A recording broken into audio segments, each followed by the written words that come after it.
آج ہم کانڈومینیم کی دنیا کی گہرائی میں جا رہے ہیں۔ اب دیکھیں، زیادہ تر لوگ سمجھتے ہیں کہ یہ بس ایک اپارٹمنٹ ہے جسے آپ خرید سکتے ہیں۔ جی، لیکن یہ کہانی کا صرف ایک چھوٹا سا حصہ ہے۔ بالکل، اصل میں تو یہ ملکیت، پیسوں اور حکمرانی کا ایک بڑا ہی پیچیدہ نظام ہے۔ صحیح۔ ہمارے پاس ایک ریئل اسٹیٹ کورس کے کافی تفصیلی لیکچر نوٹس ہیں، اور آج ہم کوشش کریں گے کہ ان میں سے سب سے اہم باتیں نکال کر سمجھیں کہ آخر یہ کونڈو کی ملکیت ہے کیا۔ یعنی بالکل بنیادی باتوں سے شروع کر کے اس کے قانونی اور مالی ڈھانچے تک جائیں گے۔ تو چلیں بالکل شروع سے شروع کرتے ہیں۔ کانڈومینیم آخر ہے کیا؟ میرے لیے سب سے حیرانی کی بات یہ تھی کہ یہ عمارت نہیں بلکہ ملکیت کی ایک قسم ہے۔ جی، یہ فرق بہت اہم ہے۔ نوٹس میں ایک بڑی مزیدار مثال دی ہے پیزا کی۔ سوچیں کہ آپ کا جو یونٹ ہے وہ پیزا کا ایک سلائس ہے، وہ پورا آپ کا ہے۔ لیکن جو عمارت کے مشترکہ حصے ہیں جیسے لابی، لفٹ، سوئمنگ پول، وہ سمجھیں پیزا کا ڈبہ اور میز ہیں، وہ سب کے ہیں۔ یعنی سب مل کر اس کے ذمہ دار ہیں۔ بالکل۔ تو آپ ایک ہی وقت میں دو چیزوں کے مالک ہوئے، ایک اپنا ذاتی یونٹ اور دوسرا ان تمام مشترکہ حصوں میں ایک چھوٹا سا حصہ۔ اور یہ پیزا کی مثال بہت اچھی ہے کیونکہ یہ اس کے بنیادی ڈھانچے کو واضح کرتی ہے۔ اور یہ جو فرق ہے نا آپ کے یونٹ اور مشترکہ حصوں کے بیچ میں، یہ قانونی اور مالی طور پر بہت بہت اہم ہے۔ وہ کیسے؟ دیکھیں، آپ کے یونٹ کی چار دیواری کے اندر جو کچھ ہے اس کی ذمہ داری آپ کی ہے، لیکن جو کچھ اس سے باہر ہے، دیواروں کے اندر کی پائپنگ، عمارت کی بنیاد، چھت، وہ سب کارپوریشن کی ذمہ داری ہے۔ اچھا۔ اور یہیں سے چیزیں دلچسپ ہوتی ہیں کیونکہ ملکیت کی بھی کئی قسمیں ہیں۔ سب سے عام تو سٹینڈرڈ فری ہولڈ ہے، جس میں آپ یونٹ اور زمین کے ایک حصے دونوں کے مالک ہیں۔ لیکن نوٹس میں ایک اور قسم کا بھی ذکر ہے، لیز ہولڈ۔ یہ مجھے تھوڑا عجیب لگا، مطلب آپ یونٹ خرید رہے ہیں لیکن زمین کرائے پر ہے؟ جی، ایسا ہی ہے۔ یہ کیسا سودا ہوا؟ کوئی ایسی پراپرٹی کیوں خریدے گا جو ایک دن ختم ہو جائے گی؟ یہ بہت اچھا سوال ہے۔ لیز ہولڈ کنڈوز اکثر ان جگہوں پر ہوتے ہیں جہاں زمین بہت قیمتی ہوتی ہے، جیسے شہر کے بالکل بیچ میں۔ اوکے۔ اس کا فائدہ یہ ہے کہ خریدنے کی قیمت فری ہولڈ سے کافی کم ہوتی ہے، لیکن نقصان وہی ہے جو آپ نے کہا، ملکیت ہمیشہ کے لیے نہیں ہوتی۔ یہ لیز 40 سے 99 سال تک کی ہو سکتی ہے، اور جب وہ ختم ہوتی ہے تو تکنیکی طور پر ملکیت بھی ختم۔ ٹھیک ہے، تو یہ ایک طرح کا ٹریڈ آف ہے۔ اچھا، اب آتے ہیں اس مسئلے پر جو ہمیشہ کنفیوژن پیدا کرتا ہے، حدود۔ مطلب میرا یونٹ کہاں ختم ہوتا ہے اور مشترکہ حصہ کہاں سے شروع ہوتا ہے؟ اور بالکنی کا کیا معاملہ ہے؟ وہ تو میرے یونٹ سے جڑی ہے، استعمال بھی میں ہی کرتا ہوں، تو کیا وہ میری ہے؟ یہ ایک کلاسک کنڈو سوال ہے۔ زیادہ تر کیسز میں بالکنی آپ کی ملکیت نہیں ہوتی۔ کیا مطلب؟ اسے کہتے ہیں ایکسکلوسیو یوز کامن ایلیمنٹ۔ اچھا۔ مطلب یہ کہ قانونی طور پر اس کی مالک تو کانڈومینیم کارپوریشن ہے، لیکن اسے استعمال کرنے کا خاص حق صرف آپ کو دیا گیا ہے۔ ایک منٹ، تو بالکنی میری ہے بھی اور میری نہیں بھی؟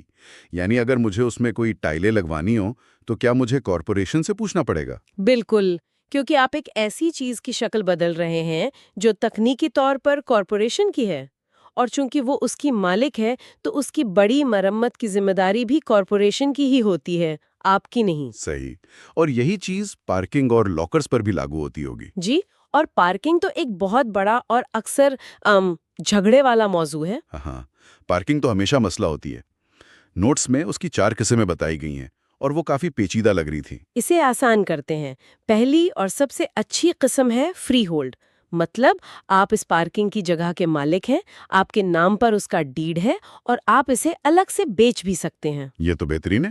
دوسری ہے لیز ہولڈ، جہاں آپ ہر مہینے کارپوریشن کو کرایہ دیتے ہیں۔ تیسری وہی خصوصی استعمال والی جیسی بالکنی تھی، وہ جگہ آپ کے یونٹ کے ساتھ جڑی ہوئی ہے، آپ اسے بیچ نہیں سکتے۔ اور چوتھی قسم الاٹ شدہ یا تفویض شدہ ہے۔ یہ سب سے کمزور لگتی ہے۔ یہ سب سے کمزور ہے کیونکہ بورڈ جب چاہے آپ سے یہ جگہ لے کر کسی اور کو دے سکتا ہے۔ آج آپ لفٹ کے پاس ہیں، کل شاید آپ کو سب سے دور کونے میں بھیج دیا جائے۔ اوہو، تو یہ جاننا تو بہت ضروری ہے کہ پارکنگ کس قسم کی ہے۔ جی، یہ پراپرٹی کی قیمت پر بہت زیادہ اثر ڈال سکتا ہے۔ اچھا، تو یہ جو بورڈ آف ڈائریکٹرز ہیں جس کا آپ بار بار ذکر کر رہی ہیں، یہ کون لوگ ہیں؟ کیا یہ کوئی باہر کی کمپنی ہے؟ ان کے پاس تو بہت اختیارات لگتے ہیں۔ نہیں، یہ کوئی باہر کی کمپنی نہیں ہوتی۔ کانڈومینیم نا ایک چھوٹی سی جمہوریت کی طرح کام کرتا ہے۔ عمارت کے تمام مالکان مل کر کارپوریشن کے ممبران ہوتے ہیں۔ یہی ممبران اپنے میں سے کچھ لوگوں کو ووٹ دے کر بورڈ آف ڈائریکٹرز کے لیے چنتے ہیں۔ یہ بورڈ ہی کارپوریشن کے روزمرہ کے معاملات چلاتا ہے۔ لیکن ہم نے اکثر کانڈو پالیٹکس کی کہانیاں سنی ہیں۔ کیا یہ بورڈز اپنے اختیارات کا غلط استعمال نہیں کرتے؟ یہ بالکل ممکن ہے اور ہوتا بھی ہے۔ اسی لیے زیادہ تر بورڈز روزمرہ کے کام چلانے کے لیے ایک پروفیشنل کانڈومینیم مینیجر یا مینجمنٹ کمپنی ہائر کرتے ہیں۔ اچھا، ایک تیسرا فریق۔ جی، جو غیر جانبدار ہو کر بورڈ کو مشورہ دیتا ہے اور ان کے فیصلوں پر عمل کرواتا ہے۔ اس سے نظام میں تھوڑی پروفیشنلزم آ جاتی ہے۔ صحیح۔ اور ظاہر ہے اس مینیجر کو اور باقی سب چیزوں کو چلانے کے لیے پیسوں کی ضرورت ہوتی ہے، تو یہ سارا مالی نظام کیسے چلتا ہے؟ ماہانہ مینٹیننس فیس کا کیا حساب ہے؟ ہر یونٹ کا مالک ہر مہینے ایک مینٹیننس فیس ادا کرتا ہے۔ یہ فیس عمارت کو چلانے والے ہر خرچ کو پورا کرتی ہے۔ پراپرٹی مینجمنٹ، انشورنس، مشترکہ علاقوں کی بجلی، پانی، صفائی، چھوٹی موٹی مرمت، سب کچھ۔ ٹھیک ہے۔ لیکن اس فیس کا ایک بہت اہم حصہ جو قانوناً کم از کم 10% ہونا چاہیے لیکن عام طور پر 25 سے 30% ہوتا ہے، وہ ایک الگ سیونگ اکاؤنٹ میں جاتا ہے۔ اسے ریزرو فنڈ کہتے ہیں۔ ہمارے نوٹس میں ایک بڑا دلچسپ نکتہ ہے کہ مختلف عمارتوں کی فیس کا موازنہ فی اسکوائر فٹ کے حساب سے کرنا چاہیے۔ جی، یہ بہت ضروری ہے۔ ایک عمارت کی فیس $0.95 فی اسکوائر فٹ ہے، دوسری کی صرف $0.40۔ پہلی نظر میں تو 40 سینٹ والی ڈیل بہت اچھی لگتی ہے، لیکن نوٹس کہتے ہیں کہ یہ ایک خطرے کی گھنٹی ہو سکتی ہے۔ یہ تو الٹا لگتا ہے۔ نہیں، یہ بالکل صحیح ہے۔ ایک بہت ہی کم مینٹیننس فیس اکثر اس بات کی نشانی ہوتی ہے کہ بورڈ مشکل فیصلے نہیں کر رہا۔ مطلب؟ ہو سکتا ہے وہ ریزرو فنڈ میں پورے پیسے نہیں ڈال رہے یا آنے والے بڑے خرچوں کو نظر انداز کر رہے ہیں تاکہ مالکان کو خوش رکھا جا سکے۔ یہ شارٹ ٹرم سوچ ہے جو آگے جا کر ایک بڑے مالی بحران کا سبب بن سکتی ہے۔ اور یہ بحران اسی ریزرو فنڈ سے جڑا ہے جس کا آپ نے ذکر کیا؟ یہ فنڈ اتنا اہم کیوں ہے؟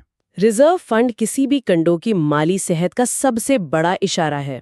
یہ عمارت کا ایمرجنسی سیونگ اکاؤنٹ ہے۔ اچھا۔ یہ روزمرہ کے خرچوں کے لیے نہیں بلکہ ان بڑے مہنگے کاموں کے لیے ہے جو ہر 15-20 سال بعد آتے ہیں، جیسے پوری چھت بدلنا، لفٹیں اپ گریڈ کرنا یا پارکنگ گیراج کی مرمت کرنا۔ اور اگر فنڈ میں پیسے کم ہو تو کیا ہوتا ہے؟ تو پھر وہ ہوتا ہے جس سے ہر کنڈو مالک ڈرتا ہے، اسپیشل اسیسمنٹ۔ یہ کیا چیز ہے؟ اگر کوئی بڑا خرچہ اچانک آ جائے اور ریزرو فنڈ میں پیسے نہ ہوں تو بورڈ ہر مالک پر ایک اضافی یکمشت رقم کا چارج لگا دیتا ہے، اور یہ رقم ہزاروں بلکہ دسیوں ہزار ڈالر بھی ہو سکتی ہے۔ ہمارے ذرائع میں اس کی ایک بڑی خوفناک مثال بھی ہے، واٹر فرنٹ ٹاورز نامی عمارت کی۔ جی، یہ ایک کلاسک کیس سٹڈی ہے۔ اس عمارت کی بالکنیوں میں کچھ اسٹرکچرل مسائل آ گئے اور مرمت کا خرچہ تھا $8 ملین۔ 8 ملین؟ جی، لیکن عمارت کے ریزرو فنڈ میں تھے صرف $2 ملین۔ $6 ملین کی کمی تھی۔ اس کو پورا کرنے کے لیے بورڈ نے اسپیشل اسیسمنٹ کا اعلان کیا۔ ہر یونٹ کے مالک کو اپنی جیب سے $24,000 اضافی دینے پڑے۔ $24,000؟ یہ تو کسی کی پوری زندگی کی بچت ہو سکتی ہے۔ اس سے تو لوگ دیوالیہ بھی ہو سکتے ہیں۔ بالکل، اور نوٹس کے مطابق کچھ لوگوں کو اس دباؤ کی وجہ سے اپنے یونٹس بیچنے بھی پڑے۔